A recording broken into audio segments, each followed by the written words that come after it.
In my room when I was little, there was this poem hung on the wall that said, "Cleaning and scrubbing can wait till tomorrow.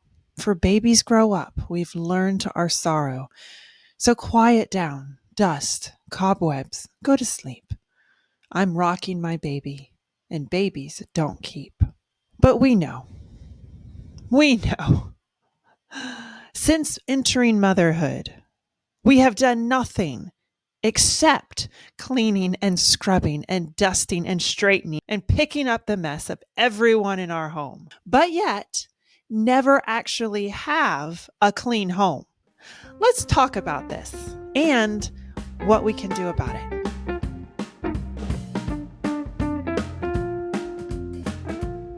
Hi, I'm Krista with Moms Find Truth. And as a fellow mom, have you ever felt like there has to be a better way? There's so many areas we want to move forward in with ourselves, with our homes, with our marriages, with our kids. But yet we feel like every day we're just spinning our wheels and ultimately getting nowhere productive. And then at the end of some days, it feels like we literally did nothing that day. Maybe even ended the day more behind than we started, even though we have been working our tail off all day long. Is it supposed to be this hard? Well, let me first off say that there are areas of motherhood and being a wife and a Christian that are supposed to be very hard. They're just going to be that way. But maintaining your home doesn't have to be one of them. And how much better would it be if we can take the stress of the home off of our plates so that we can focus on ultimately the eternal areas that truly matter? So have you ever heard the saying, you can't out exercise calories? Basically, you can reduce your number of calories as a weight loss strategy. I'm not saying that's a good one, but there it is. But you cannot eat whatever you want, as much as you want, binge and all that, and just try to catch up with those calories by exercising. Because calories can come in so much faster than exercise can burn them. And I would say the exact same thing is applicable with the home. If any of you out there have one or more toddlers and young kids running around your home every day, you cannot out clean the tornadoes. I call them my miniature tornadoes because no matter how quickly I'm straightening and cleaning and picking up and dusting and da da da da da, I will never be able to bring order as quickly as they can cause destruction. Can I get an amen? So you might be saying, well, great, Krista. So I see that you understand where we're at. But that didn't actually help me feel better about this pit of despair that I'm in right now in regards to taking care of my home. Well, for that, let's go back in time and remember. Remember the earliest days of motherhood. Remember the first time you were pregnant, the struggles and the all encompassing feelings and questions and concerns of every new thing that you experienced. The first newborn stage, where nothing seemed to come as naturally as they said it should. And everything was concerning. Were you doing it right? Or were you breaking this child that you'd been entrusted with? Were you going to be able to be a good mother? Was this difficulty latching, difficulty sleeping, difficult digestion, whatever phase you were in, ever pass? Was it ever going to get easier?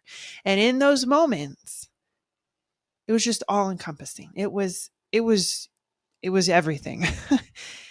24/7, all of your brain, all of your heart, all of your time was being directed toward this newborn. But kind of the general assumption was that it was going to get easier. They were going to become less dependent, less needy, and that as time went on, things would kind of fall into place as far as you being able to get some level of your life back and your brain power and all of the things, your sleep. But then as time passed, as your child got older, maybe you added some more kids to the mix, you begin to realize that they really just get more messy. Because yes, the newborn might have the blowout that goes up the back, but they're stationary.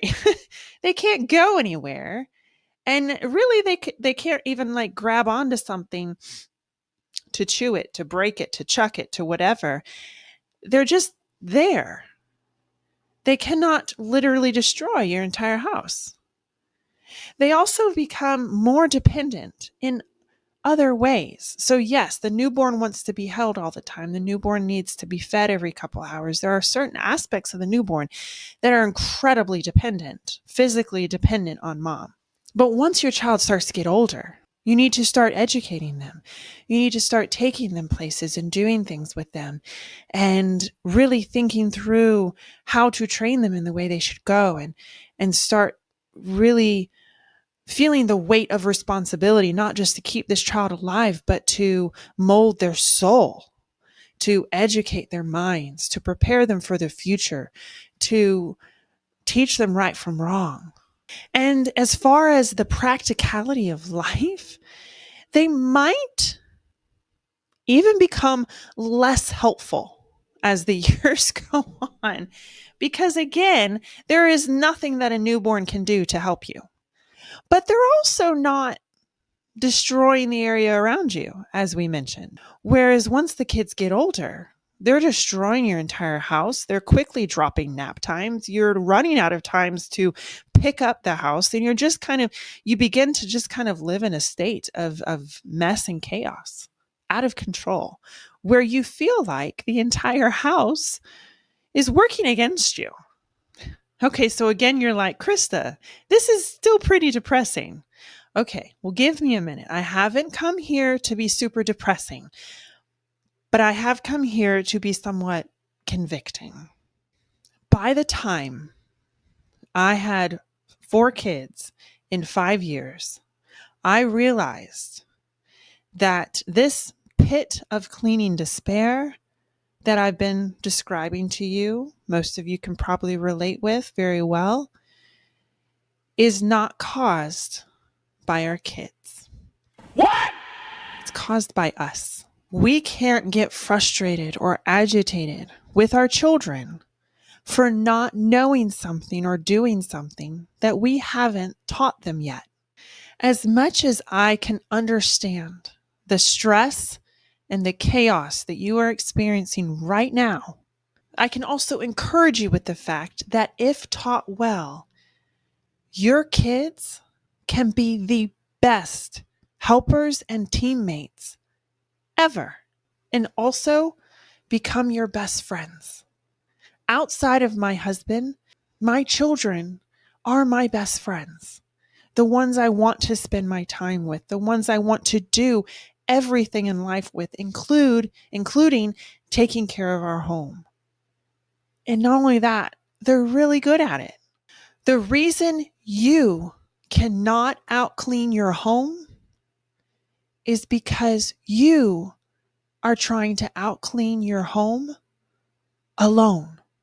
Everyone else in your home is causing the destruction, and you are trying to clean it all. The people in your home that are supposed to be your teammates are acting as your opposition. It is lonely over here. It is overwhelming over here. And it's not fair over here because you didn't make all the mess. You shouldn't have to clean all the mess. But even more importantly than that, when these over here grow up and move out, start taking care of their own homes, they're not going to be well equipped to do that. because they're not going to have the mindset of you make the mess, you clean it up. You eat the food, you help prepare it. You eat the food, you help clean up after it. You dirty the clothes, you help clean them. You live in the home, you become a team player in the home. You're a Christian, a follower of Christ, you do hard things. That needs to be their norm. So until they're working alongside of you, learning and growing in what life truly takes, you're both going to be suffering. So now you might be saying to me, but Krista, you literally just described how overwhelming my life is right now. I don't even have the time or the brain power to try to figure out how to involve my kids in all of this, which is why I have 2 steps I want you to tackle. Step 1 is to take care of mommy. I don't know how long you've been a mom, but if the situation that I described today fits you in any form or fashion, you have been over here feeling overwhelmed and alone for a while now, since you became a mom, most likely.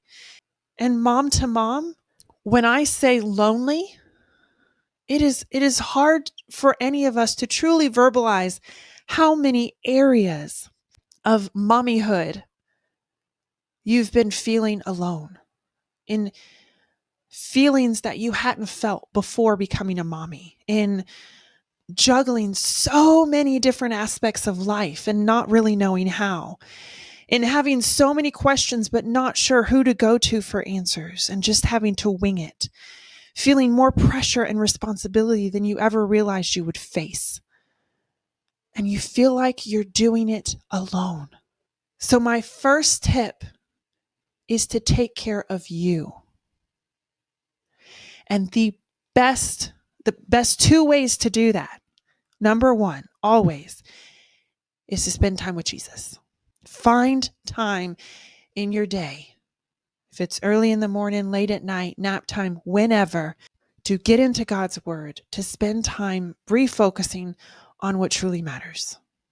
No matter how swamped your day gets with the trivial in and outs of the day, zoning back in, taking that time to zone back in on who's in control, on who put you in the position you are right now, and who is going to give you the wisdom you need to get through, and what the priorities are that truly, truly matter. And the second way to take care of mommy is to get enough sleep. And I can see you. I can almost hear it from this side of the screen. You either laughed or rolled your eyes at me. What? Krista, you just went into this great detail of how absolutely overwhelming my life is right now. And you want me to get enough sleep at night? What planet are you from? I get it. I get the association that we now have between new mommy, or mommy at all, really, and sleep deprived. We've decided they go hand in hand and that there's no way to separate them. But I believe that perspective is faulty. I believe it's very wrong and very harmful, because our bodies were designed to need sleep, not just for ourselves, not so we can just feel all hunky-dory, which is good, but we're moms, we get it. Our motivation comes from what we can give to our families, and we need to recognize how much less we are able to give to our families when we're sleep deprived. So for that, I have created an absolutely free hour-long masterclass where I lay out exactly how I set up my home so that my husband and I are the ones who decide when and how long our children sleep, and we're able to train them to follow what we set up, which then also determines how long we're able to sleep and how much time we have, quiet alone time we have for ourselves, for us as a couple, in the evening and in the morning while our kids are still asleep. Sets us up well to take on everything that the day brings on. So if you're interested, it's the Rested Mommy Masterclass, totally free.